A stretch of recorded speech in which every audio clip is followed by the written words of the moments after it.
Hello. How are you doing? Good. How are you? Mary, I have been waiting to talk with you. Oh my God. You have got a book here that I know is going to get inside people's lives when they least expect it, and it's going to change them. Oh, thank you so much. To get the courage to write such a book, such as The Goodbye Process, where did it come from, and was it something that you've wanted to do for a very long time?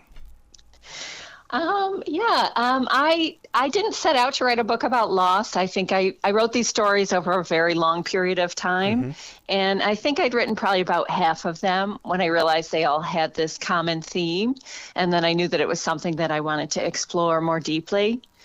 I think a lot of times when people think about loss, what comes to mind is the death of a loved one. And of course, that's a big one. But there's so many other kinds of loss that we have to face as we go through life. And I think for a lot of people, maybe the big loss event in their life might not involve a death. It could involve something like a divorce or, loss of health or loss of another relationship, romantic or a friendship or something like that.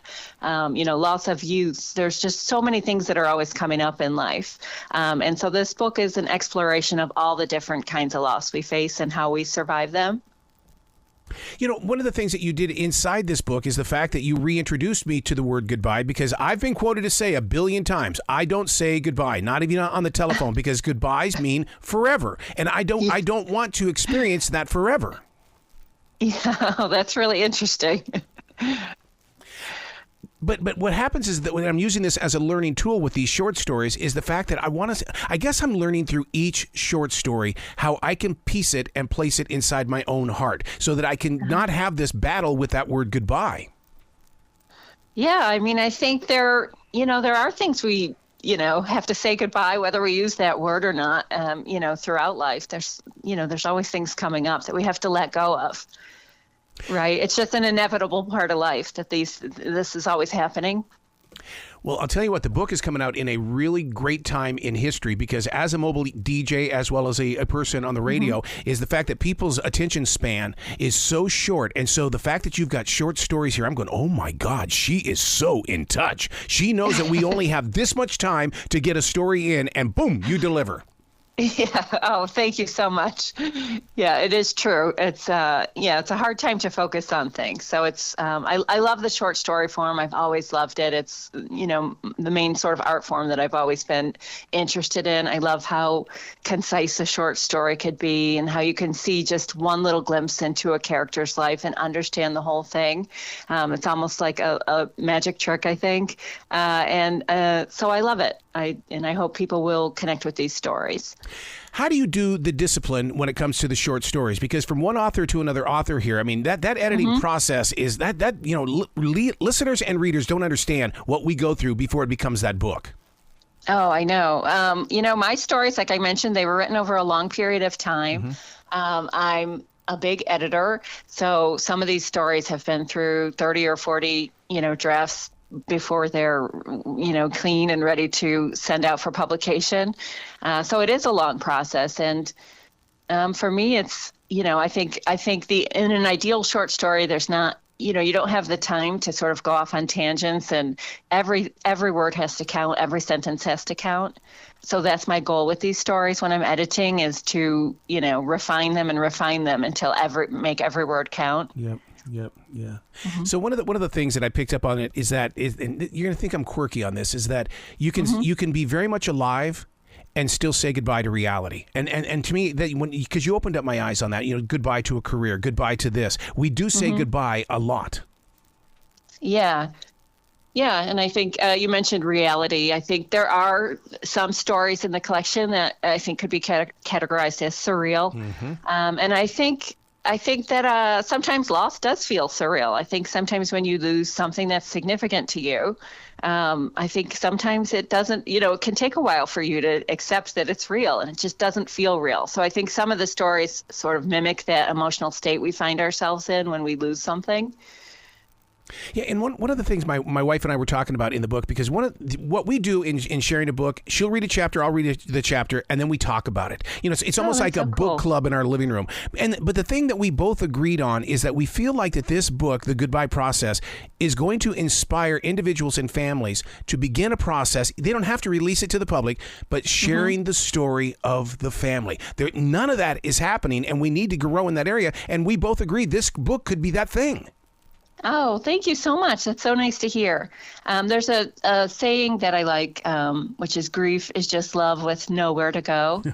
And so I like that. I think that's true. And I think a lot of times we do sort of hold these feelings inside and we don't talk about them. So I'm hoping the book will help people open up and talk about the different things they've lost and, you know, how they got through them, how they survived it. When you lose something, it's like, oh, we're not talking about it. We're just moving ahead. Remember, living in the present. But you give us the hope inside these pages. Oh, that's so nice to say. Yeah, I think sometimes, you know, like I mentioned, like I think when you lose something, say it's even like the loss of a pet, I think sometimes you don't feel entitled to grief. Like you feel like, oh, well, no, grief is for people who've lost something, you know, bigger or more significant. I think we think those things. But we do experience grief anytime we lose something that's significant to us, no matter what it is, you know.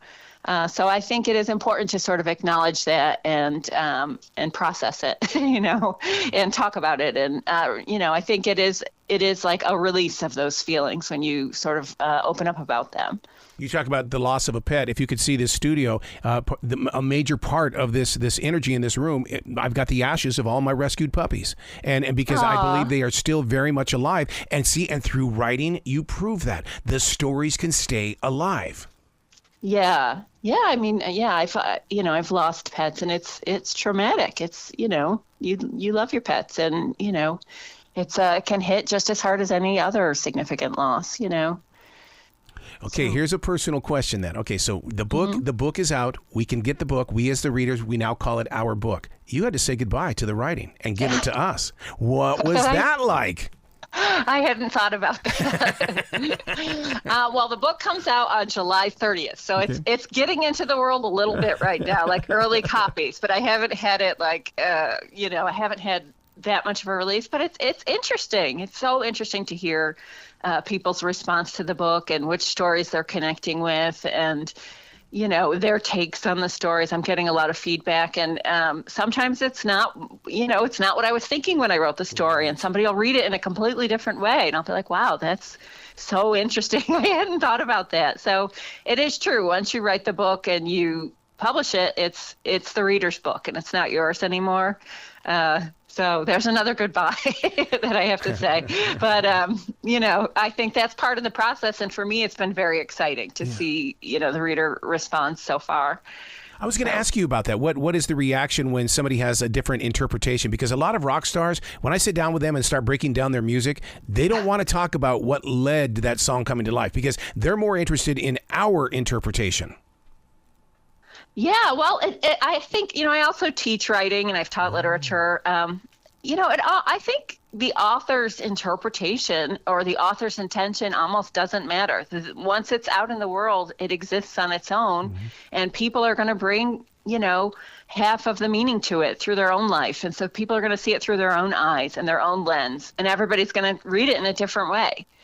You know, it's always changing, I think. And I think that's okay. I think it's exciting for me as an author to hear that, you know, and always surprising. Like sometimes I'll have thought something was really sad and people will say, oh, that was so funny. And I'll be like, oh, well, that's so surprising that you think that, but okay.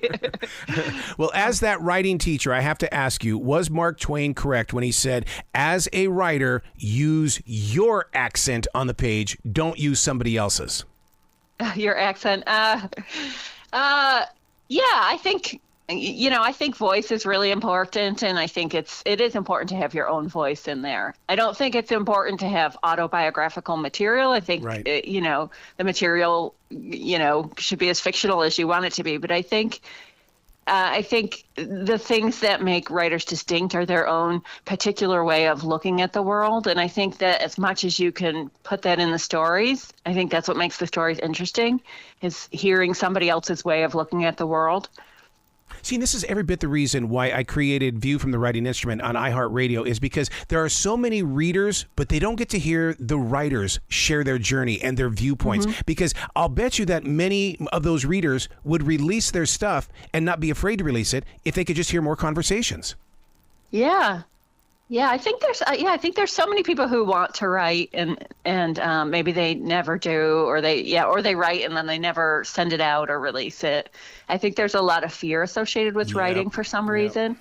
And I've had it too. I'm not immune. It's scary. It's scary to put yourself out there, and but I do think conversations like this maybe will help some aspiring writers, take that chance, take that risk. Yeah, well, Julia Cameron says the reason why people are afraid to write is because of a teacher's red pen. Is that true? It can be. I do think it can be traumatic to get negative criticism. When you're writing, I think in order to get the words on the page, you kind of have to puff yourself up and say, "Oh, this is great," and you have to ignore that inner voice and let yourself write the stuff. And in order to get it on the page, I think you have to have faith in yourself and believe that it's good. And then I think when you start sending it out or give it to a teacher, when there's criticism, I think it can be really hard. But I think part of being a writer is developing a very, very thick skin and facing that rejection, facing that criticism, learning to use it to make your stuff better. I think that it's essential. Yes. Where can people go to find out more about you, Mary? I want them to really dive in to learn from you as well as to be entertained by you. Oh, thank you. My website is maryjoneswriter.com, and I'm also on Instagram, maryjoneswriter, and Twitter. That's a little bit more of a tricky name because Mary Jones is such a common name. But you can link to it on my, on my website, maryjoneswriter.com. Well, you've got to come back to this show anytime in the future. The door is always going to be open for you. Oh, great. Thank you so much. It was so nice chatting with you, and thank you so much for having me on. Well, you be brilliant today, okay? Okay, thank you. Did you take note I didn't say goodbye? Yeah. All right. I'll see you later. Thank you for the laugh. All right. Thanks.